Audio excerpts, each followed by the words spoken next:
할렐루야. 우리 할렐루야 찬양대와 신뢰악단의 찬양을 하나님께서 기쁘게 받으신 줄로 믿습니다. 오늘은 예수님의 오심을 기다리는 대림절 첫 번째 주일입니다. 교회력으로는 이제 이 대림절의 시작과 함께 새해가 열립니다. 성탄절까지 앞으로 4주 동안 대림절이 이어지는데 오늘 소망의 주로 오신 예수님을 생각하면서 첫 번째 초에 점화했습니다. 첫날인 오늘부터 예수 그리스도의 빛이 여러분 마음과 삶 속에 들어오기 시작해서 성탄절에 이르러서는 맑고 밝고 환함으로 가득 차고 넘치게 되시기를 주님의 이름으로 축복합니다. 오늘 본문 말씀인 마태복음 1장 23절을 보면 이렇게 되어 있습니다. 보라, 처녀가 잉태하여 아들을 낳을 것이요 그의 이름은 임마누엘이라 하리라 하셨으니 이를 번역한즉 하나님이 우리와 함께 계시다 함이라. 네, 예수님의 이름을 임마누엘이라 하고 그 뜻을 풀이하여 하나님이 우리와 함께 하시다 이렇게 했습니다. 오늘 저는 이 말씀을 통해서 여러분에게 임마누엘의 주님이 나와도 함께 하시고 그 하나님이 나에게 힘이 되어주시고 위로가 되어주심을 체험하는 복된 시간 되기를 바랍니다. 그런 의미에서 우리 옆에 있는 분들과 함께 인사를 하겠는데 하나님께서 집사님과 권사님과 혹은 장로님과 함께 하십니다. 이제 직분을 모르면 당신과 함께 하십니다. 이렇게 인사하겠습니다. 시작.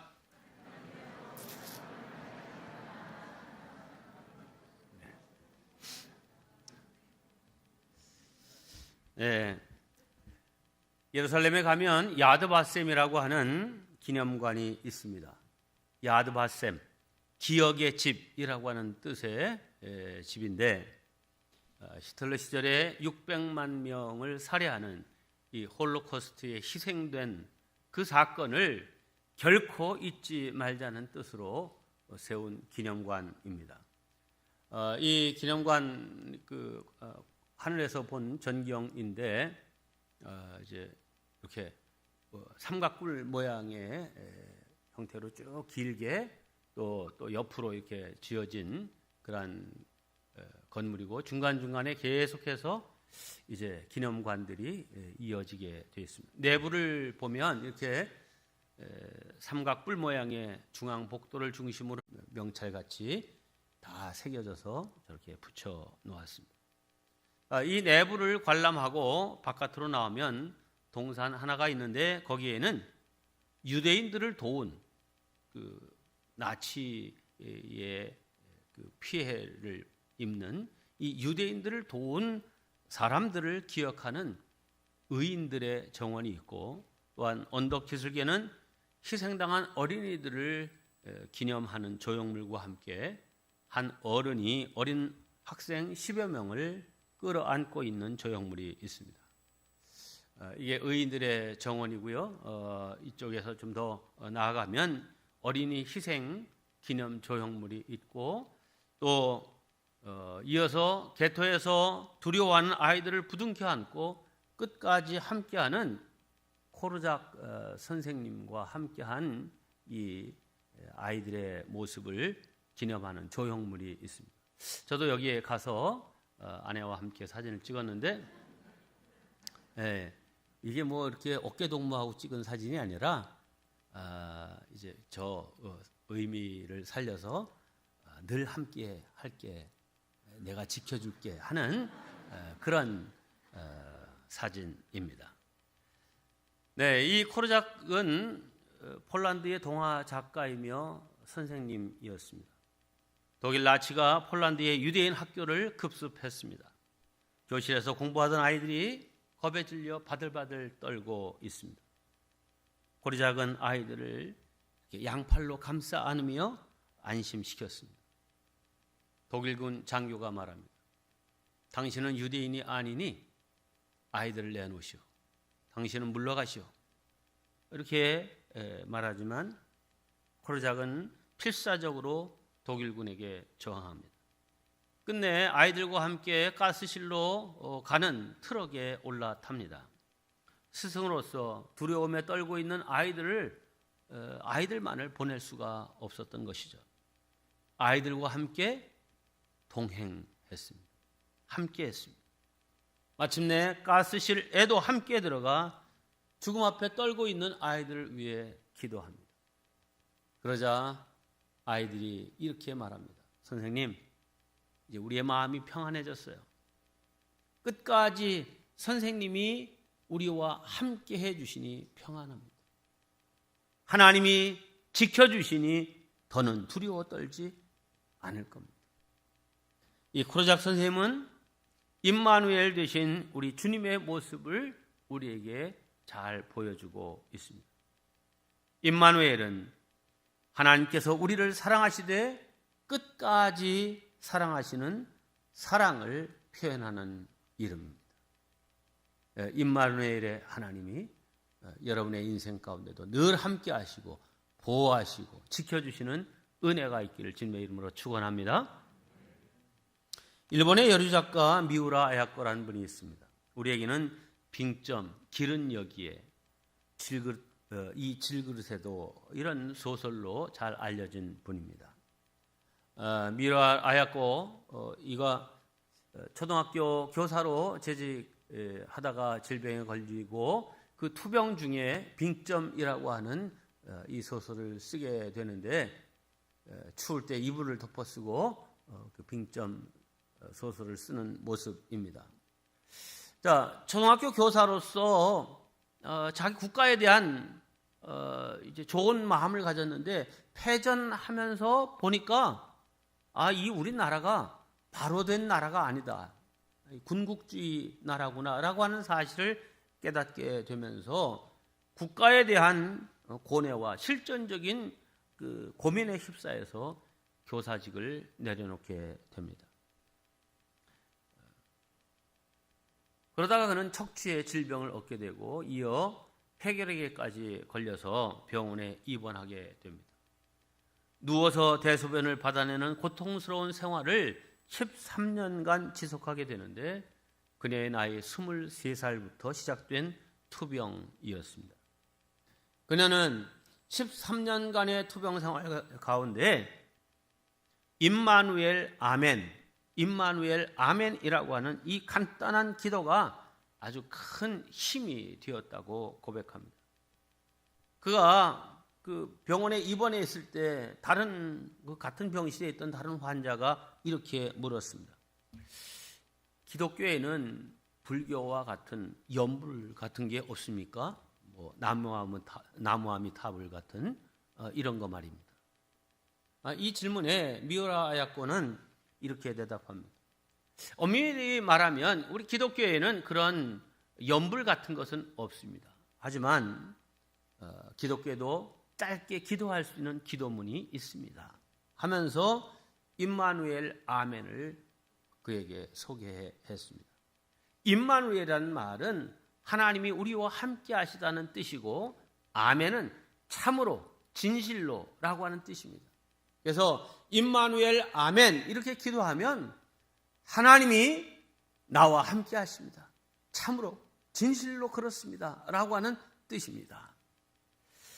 네, 이후로 미우라 아야코는 요양 생활 가운데 문득 그 마음이 쓸쓸해지면 곧잘 이 임마누엘 아멘을 암송했습니다. 그러면 이상하게도 전능하신 하나님이 함께해 주신다는 그 사실 앞에 마음이 평안해졌습니다. 또 어떤 좋지 않은 생각이 들 때도 임마누엘 아멘 하며 기도했습니다. 그러면 좋지 않은 생각이 들다가도 하나님이 나와 함께 하시는데 뭐가 걱정이야 하면서 담대한 마음을 가질 수 있었고 누가 오해해도 전능하신 하나님께서 나의 모든 것을 알아주시고 내 진실을 아시니 거기에 내 마음을 빼앗길 이유가 없다.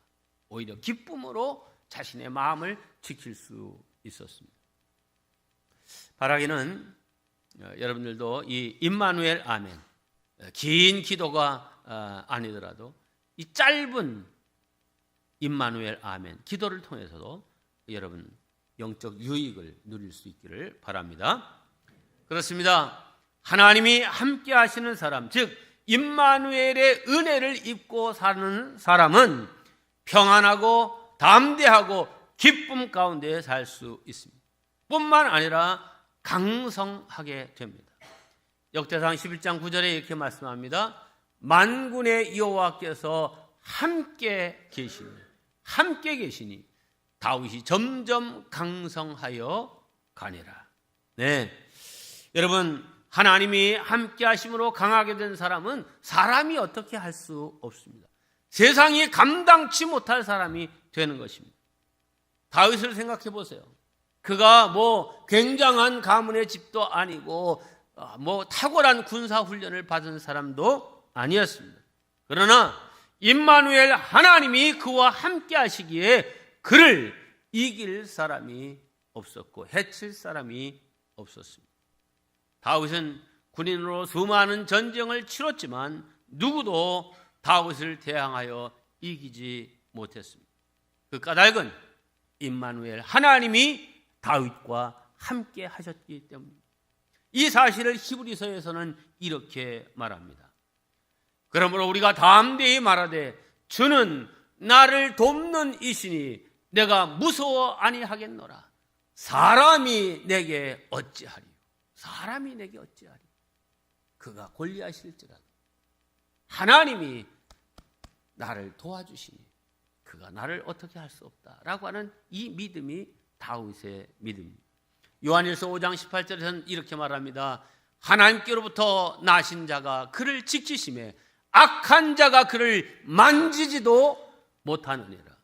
네. 하나님이 지켜주심으로 악한 자가 그를 만지지도 못한다. 노터치한다는 거죠.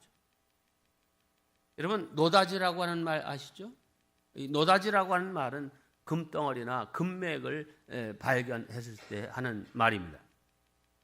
구한말에 평북 운산이라는 곳에 금광이 있었는데 이 운산 금광은 당시 조선에서 생산되는 금의 대부분을 차지할 만큼 큰 금광이었습니다. 당시 고종 황제는 러시아 공관으로 이제 피신에 들어가 있었는데 미국 사업자가 금광 채굴권을 따냈습니다. 미국인 감독이 조선인 인부들을 데리고 작업을 하다가 이 금덩어리가 나오면 상자에 담으면서 이렇게 말했답니다. 노터치. 만지지 말라는 거죠. 네. 당시 조선인들에게는 이 노터치라고 하는 말이 노다지라고 하는 말로 들린 것입니다. 네. 이 금덩어리 내 거니까 건드리지 마라고 하는 말이죠. 그런데 하나님도 우리를 이처럼 금덩어리 같이 대우하십니다. 이사야 43장 1절입니다. 이스라엘아 너를 지으신 이가 말씀하시느니라. 너는 두려워하지 말라. 내가 너를 구속하였고 내가 너를 지명하여 부르나니 너는 내 것이라. 너는 내 것이라. 이어 4절에 이렇게 말합니다. 내가 내 눈에 보배롭고 존귀하며 내가 너를 사랑한다. 네. 여러분 하나님의 자녀된 우리는 세상의 어떤 문제와 마귀의 시험도 물리치고 승리할 수 있습니다. 하나님께서 함께하는 사람을 누가 해할 수 있겠습니까? 열왕기하 6장을 보면 당시 이스라엘과 북쪽 아람 나라가 아주 치열한 전쟁을 벌이고 있을 때입니다. 그런데 이 아람이 북왕국 이스라엘을 치려고 내려가기만 하면 벌써 이제 자신들의 작전이 다 노출돼서 북왕국이 다 이를 막아내는 거예요. 이게 무슨 일인가? 내통하는 사람이 있는가 알아봤더니 그게 아니고 엘리사라고 하는 선지자가 있어서 이제 왕궁에서 은밀히 하는 얘기일지라도 하나님께서 다 알려주심으로 방비케 한다는 거예요. 그래서 이 전쟁에 이기기 위해서는 먼저 이 엘리사를 없애야만 되겠다 하고 엘리사가 있는 곳을 수소문해 보니까 도단성이라고 하는 곳에 있다는 사실을 알고 특수부대를 조직해서 도단성을 뺑 둘러쌌습니다.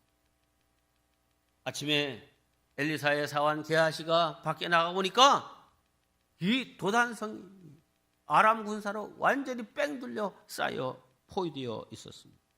게하시가 외칩니다. 아, 주여, 우리가 어찌하리이까? 주님, 주인님, 큰일 났습니다. 우리는 이제 죽게 되었습니다. 하는 말이죠. 그런데 이렇게 벌벌 떠는 게하시를 향해서 믿음의 사람 엘리사는 두려워하지 마라. 저들보다 우리와 함께 하시는 하나님의 군대가 더 많다. 이렇게 말합니다. 네, 엘리사는 자신들과 함께하는 하나님이 더 크심을 그는 확신했습니다. 엘리사는 두려워 떨고 있는 게하시를 위해서 이렇게 기도합니다. 열왕기하 6장 17절입니다. 여호와여, 그의 눈을 열어서 보게 하옵소서 하니 하나님께서 게하시의 눈을 여심해 그가 보니 불말과 불병거가 산에 가득하여 엘리사를 둘렀더라. 아멘. 네. 오늘날도 마찬가지입니다. 하나님은 구원받은 백성들을 보호하기 위해서 당신의 천사들을 동원하시는 줄로 믿습니다. 그러므로 지금 우리의 삶의 상황이 어렵고 힘들고 참 기가 막힌 현실 속에 있다 할지라도 너무 두려워하거나 낙심하지 마시기 바랍니다. 임마누엘 하나님이 우리와 함께 하시고 우리를 지켜주시고 우리를 보호해 주시기 때문입니다. 하나님은 이렇게 약속하십니다. 마태복음 28장 20절입니다. 내가 세상 끝날까지 너희와 항상 함께 있으리라. 요한복음 14장 16절은 또 이렇게 약속합니다. 내가 아버지께 구하겠으니 그가 또 다른 보혜사를 너희에게 주사 영원토록 너희와 함께 있게 하리라. 아멘. 네. 성령께서 우리와 영원토록 함께 하시마 약속해 주셨습니다. 그러므로 임마누엘 되신 우리 하나님, 그분을 믿고 담대할 수 있기를 바랍니다.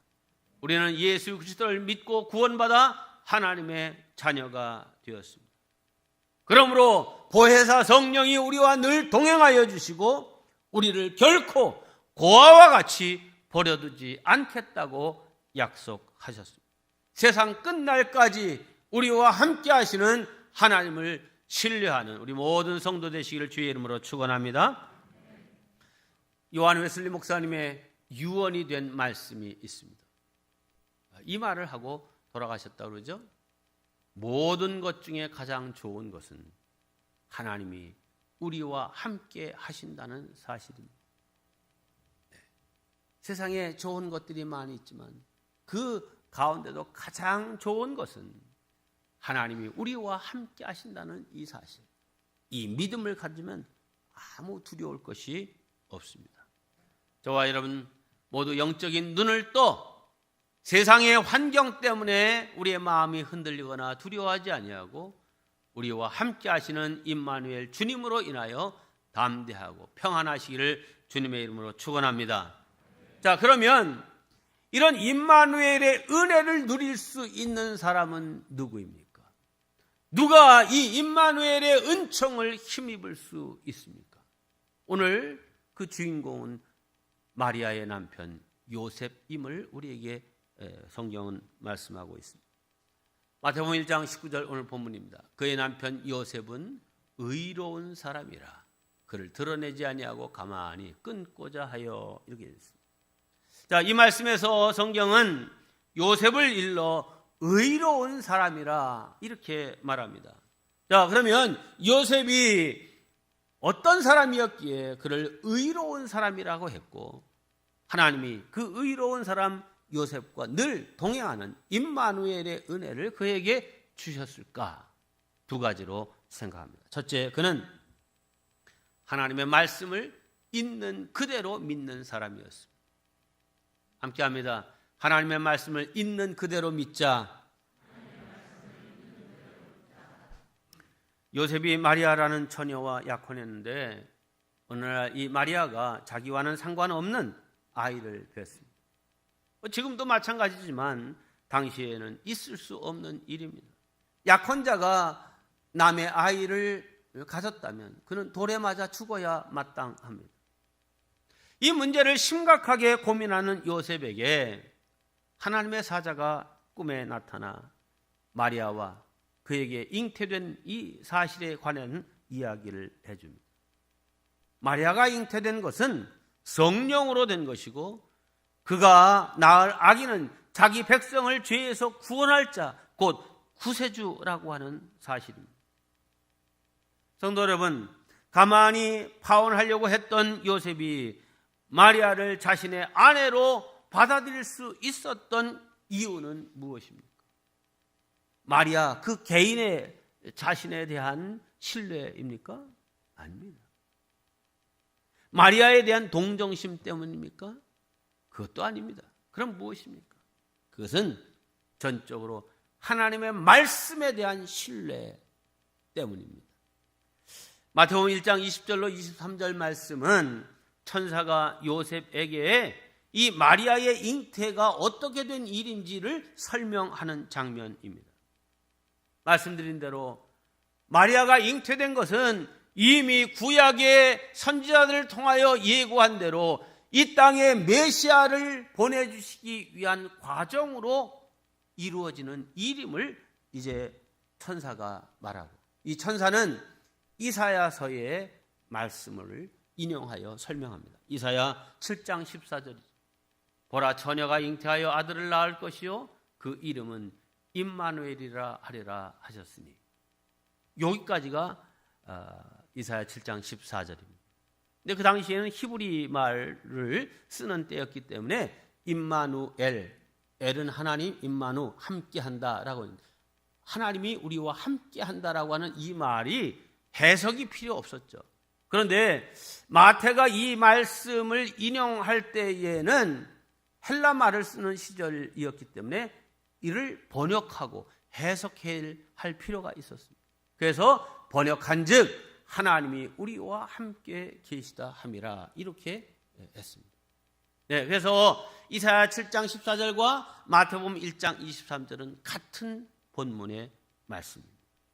자, 그런데 천사가 구약에 예언된 이 말씀이 오늘 내가 약혼한 마리아를 통하여서 지금 이루어지고 있다라고 하는 이 말씀을 전했을 때에 그 말이 요셉에게 먹혀 들어갔습니다. 그 말을 그대로 믿었습니다. 여러분, 말씀이 먹혀 들어가는 마음은 복 있는 마음입니다. 세상에는 말씀이 먹혀 들어가지 않는 닫힌 마음의 사람이 있습니다. 마음이 꽉 막히고 말씀에 대해서 부정적인 생각을 가지고 있는 사람들. 여러분, 굳은 마음뿐만 아니라 편견과 잘못된 선입견을 가지고 하나님의 말씀에 대해서 거부하는 그런 사람들이 있습니다. 말씀이 먹히지 않는 사람들이죠. 그런데 이 요셉을 보십시오. 말씀을 잘 받아들이고 있습니다.